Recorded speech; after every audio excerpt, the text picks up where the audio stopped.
Assalamualaikum dan salam sejahtera. Bertemu kembali dalam MG Flash 4 November bersama saya Zazrina Zainuddin. Kita ke berita utama. Barisan Nasional BN akan mengumumkan 28 calonnya yang akan bertanding dalam pilihan raya negeri PRN Melaka pada jam 10 pagi Sabtu ini. Setiausaha Agung UMNO Datuk Seri Ahmad Maslan berkata, pengumumannya akan dibuat menerusi atas talian atau Facebook UMNO online tanpa penganjuran sebarang majlis. BN dijangka menampilkan beberapa calon muka baharu daripada UMNO, MCA dan MIC yang akan bertanding dalam PRN Melaka di samping mempertahankan beberapa muka lama. Antara calon muka baharu yang disebut-sebut akan bertanding, Naib Ketua Pemuda UMNO Melaka Dr. Akmal Saleh dan Ahli Majlis Tertinggi MT UMNO Datuk Khaidirah Abu Zahar atau DIRA. Pengerusi Badan Perhubungan UMNO Melaka Datuk Seri Abdul Rauf Yusof juga dijangka bertanding satu daripada kerusi Dewan Undangan Negeri DUN dalam Parlimen Masjid Tanah, manakala Ketua Menteri Datuk Seri Sulaiman Mat Ali dijangka mempertahankan kerusi DUN Lendu yang disandangnya.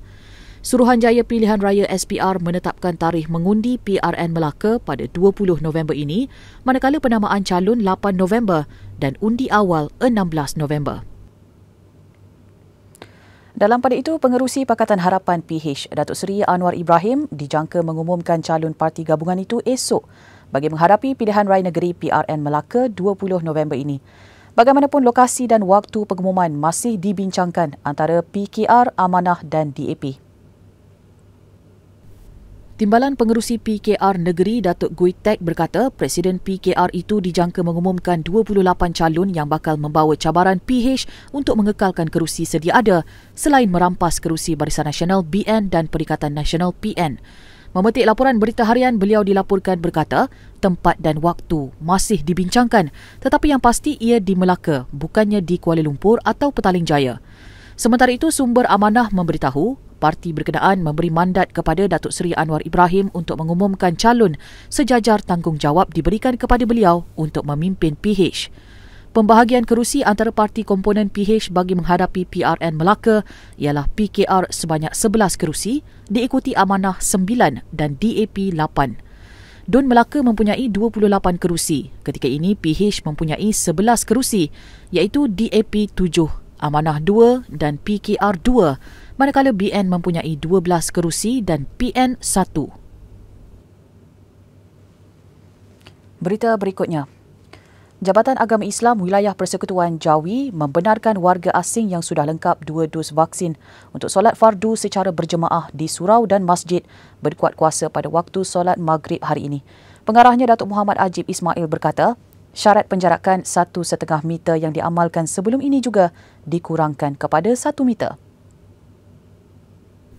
Beliau berharap keputusan yang dibuat akan dapat memberi peluang kepada lebih ramai jemaah mengimarahkan surau dan masjid di wilayah persekutuan. Kebenaran turut meliputi kanak-kanak berusia 12 tahun dan ke atas yang sudah lengkap vaksinasi turut dibenarkan untuk menunaikan solat berjemaah. Selain itu, murid tadika dan kelas Al-Quran dan Fardu Ain Kafa dibenarkan menghadiri kelas pengajian yang beroperasi dalam premis surau dan masjid berpandukan garis panduan pengurusan dan pengoperasian sekolah.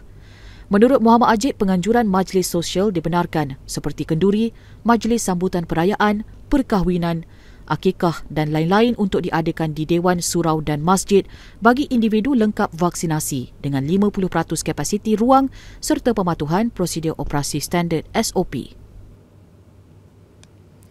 Selain wilayah persekutuan, Jawatankuasa Fatwa Negeri Johor semalam telah memberi kebenaran baharu berkaitan aktiviti pengimarahan masjid dan surau berkuat kuasa hari ini.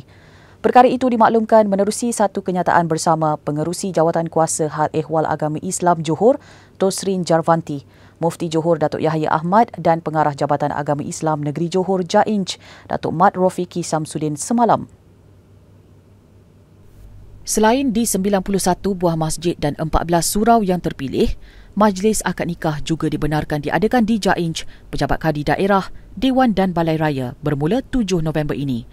Bagaimanapun, pelaksanaan majlis berkenaan hendaklah diwajibkan mematuhi protokol kesihatan umum yang ditetapkan oleh pihak berkuasa sebagaimana dalam SOP Majlis Sosial Pelan Pemulihan Negara PPN Fasa 4.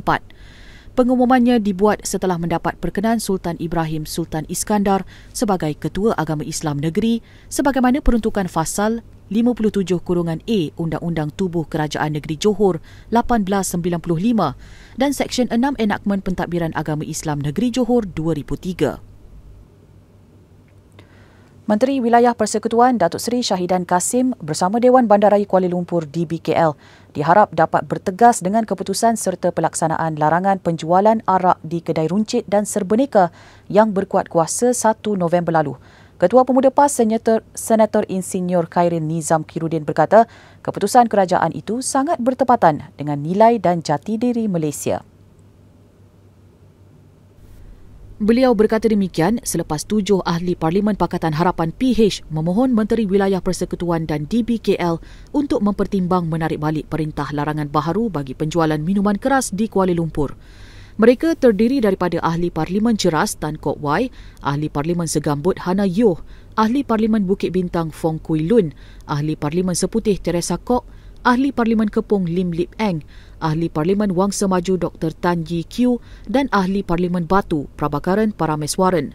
Dalam pada itu, Khairil yang juga Ahli Dewan Negara berkata, beliau memahami serta menghormati hak kebebasan rakyat Malaysia yang bukan Islam untuk mengamalkan budaya mereka. Namun kesan buruk industri maksiat itu mestilah diberi perhatian oleh semua rakyat yang mencintai negara ini. Pada 1 November lalu, DBKL mengeluarkan larangan penjualan arak di kedai runcit, serbeneka dan kedai ubat Cina. Bagaimanapun, penjualan bir oleh premis terbabit masih dibenarkan bermula jam 7 pagi hingga 9 malam seperti yang terkandung dalam syarat baru permohonan lesen minuman keras LMK untuk pembeli berusia 21 tahun ke atas sahaja. Beberapa kawasan di pesisiran Sungai Perak mula dinaiki air berikutan fenomena air pasang besar yang berlaku mulai pagi tadi. Sekurang-kurangnya 9 kawasan dilaporkan terjejas. Sinar Harian melaporkan Kampung Sungai Kerawai, Kampung Terengganu, Pekan Teluk Intan, Kampung Esso, Kampung Pisang Batak Rabbit, Taman Maharani, Lorong Kalat Batak Rabbit, Batu Enam Jalan Maharaja Lela dan Taman Muhibah antara yang terjejas di Teluk Intan. Menurut Jurucakap Sekretariat Jawatan Kuasa Pengurusan Bencana Hilir Perak, pada jam 4.10 pagi tadi, paras air laut meningkat setinggi 2.4 meter dan keadaan itu menyebabkan limpahan air ke kawasan penduduk. Menurutnya, berdasarkan pemantauan mendapati, ban di belakang Taman Maharani pecah pada jam 4 pagi Khamis namun keadaan terkawal. Jelasnya tiada penduduk yang dipindahkan ke Pusat Pemindahan Sementara PPS setakat ini, memandangkan air mulai surut. Baik, dengan itu, sekian dahulu MG Flash buat masa ini. Teruskan bersama kami untuk mengikuti perkembangan terkini dari semasa ke semasa di platform media sosial Malaysia Gazette, di Facebook, Twitter, Instagram dan YouTube atau melalui portal kami di www.malaysiagazette.com. Assalamualaikum dan salam hormat.